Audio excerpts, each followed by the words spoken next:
We're here with David Joachim, the author of Cooking Light's Global Kitchen. Thank you so much for being here. Yeah, it's great to be here. And so today we're talking about pretty much everyone's favorite topic, Sriracha. Yes, it's hot. People, figuratively and literally. Yeah, I was about to say, you just had to do it. So first of all, what is Sriracha? It's become this very popular sauce, but what even is it? It's hot sauce. It's basically the hot sauce of the month. It's the flavor of the month, but it's really not that different than your other hot sauces. It's a chili garlic hot sauce.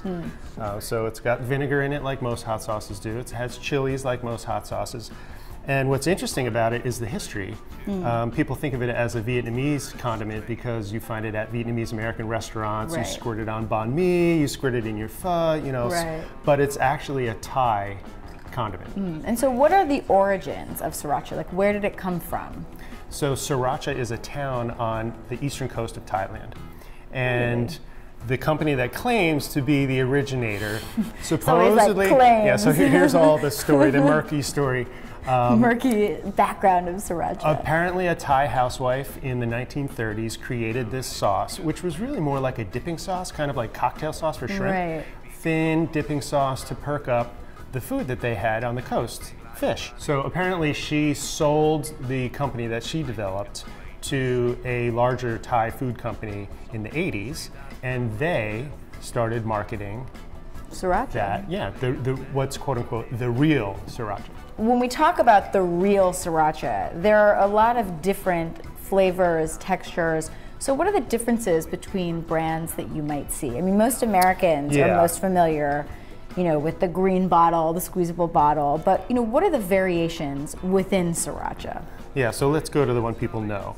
So people know this one in America, and that's because this is really well marketed. It's a great brand. It's just a little different than the quote-unquote classic Thai sauce. These two are pretty similar. I would say these are Vietnamese American Srirachas.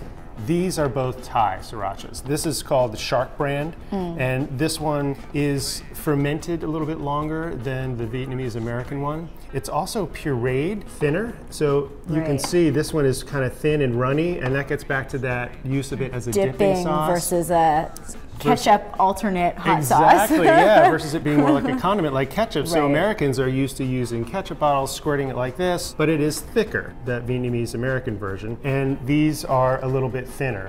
Now, the real McCoy, supposedly, from the housewife in Thailand, is fermented longer, and that gives it a deep umami flavor.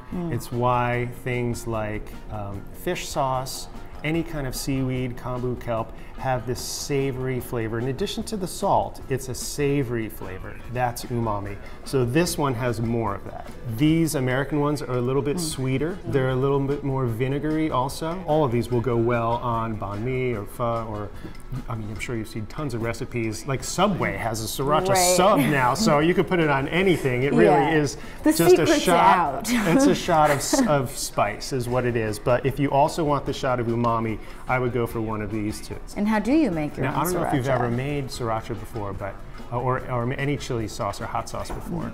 This is basically chili peppers, vinegar, salt, sugar, and garlic buzzed in a food processor. That's all it is. It really is easy to make, and it's just the fine-tuning of which chilies you use. That's the most important ingredient. David, thank you so much for teaching us all we could ever know about making Sriracha, buying Sriracha, the origins of Sriracha. Really appreciate it. Absolutely.